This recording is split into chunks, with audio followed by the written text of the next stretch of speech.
Yo, this is D. Jeff, Doctor of Sports, coming to you this morning with a quick Sports is My Medicine podcast. On my way to work, as always, you know how I do. But this morning, we got the Western Conference Finals starting with the Lakers in Denver. But most importantly, to fans, to my people, my fans, my Detroit Pistons, we got the draft lottery tonight. And there's a cliche. There's a cliche that says, prepare for the worst, expect the best, but prepare for the worst. And I think Piston fans have to come to gripes with that cliche today. We're going to expect the best. We're going to expect to get the number one pick in the draft tonight.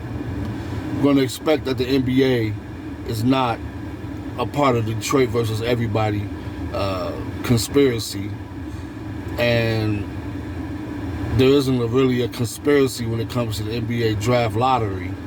We're going to expect that we do have a chance to get the number one pick.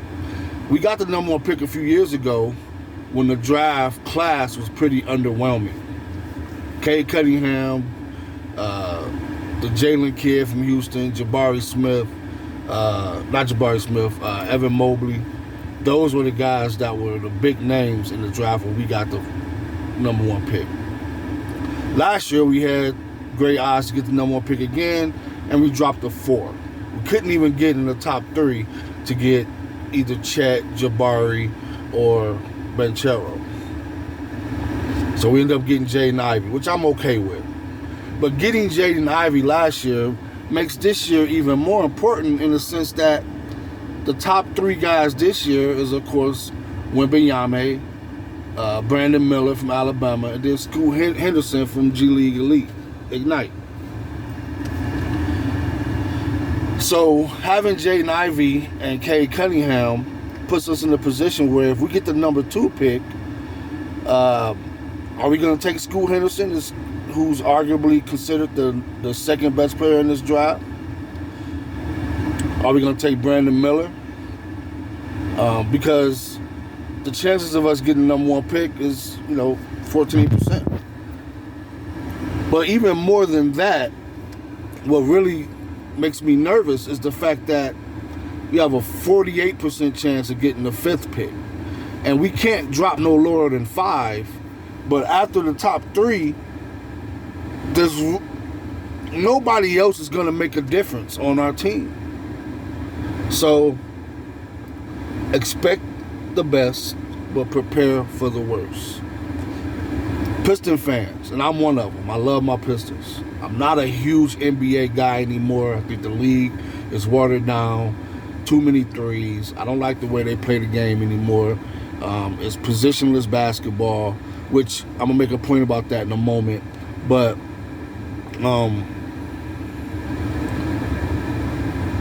we're going to be in trouble if we can't get one of the top 3 picks. Now, everybody else seems to think if we can't get number 1, we're in trouble. I don't believe that. I don't subscribe to that theory. I believe that Wembanyama or Brandon Miller can help us. Brandon Miller, the kid from Alabama, wing guy, defensive guy, can shoot, can dribble, create his own shot.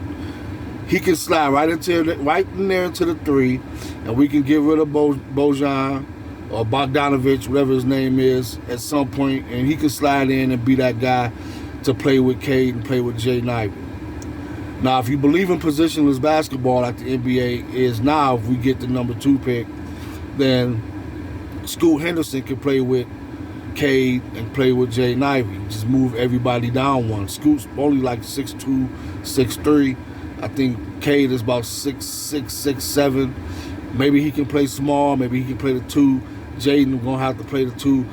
But it's positionless basketball, so they don't really have to play anything. You just throw them on the floor, let them play, let them go. 3-guard rotation, just like back in the day with Vinny, Joe, and Isaiah. So I wouldn't be mad if we took him, but I believe Brandon Miller would be better suited if we can't get Victor. Now, I'm not huge on Victor Wembanyama only because in the history of the NBA, when you got guys that tall, that skinny, that frail, the likelihood of getting injured is greater. It's a higher likelihood. And we've seen it several times in years in the history of the league. You had Ralph Sampson, excuse me, you got Sean Bradley, Yao Ming, excuse me, most recently Chet Holmgren last year. Now, everybody loves Victor Wembanyama, but nobody loved Chet Holmgren last year. And they're the same dude. The only difference is the color of their skin.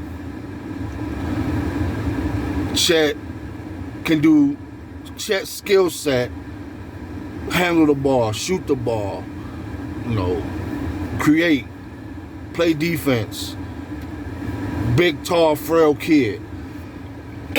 His skill set was the same as Victor's. Victor's just a lot taller, from France. Color of his skin is a little more tan.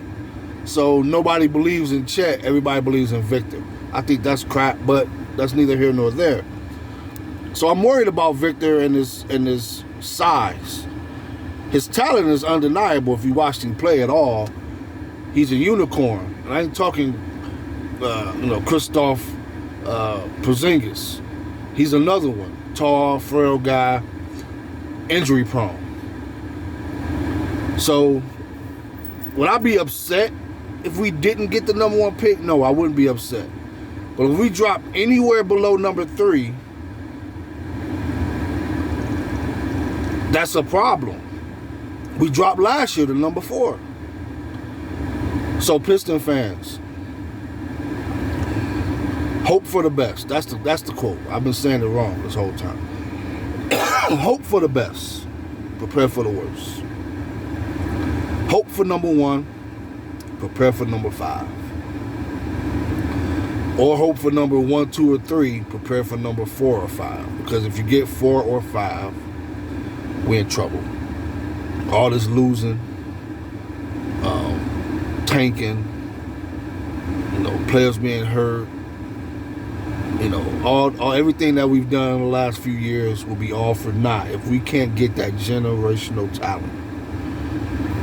This is the first generational talent coming out of the NBA draft, that quote unquote generational talent that everybody believes it is, probably since LeBron. So the chances of the league, if you're a conspiracy theorist, letting this kid get to Detroit is slim. And if he come to Detroit, how long will he stay?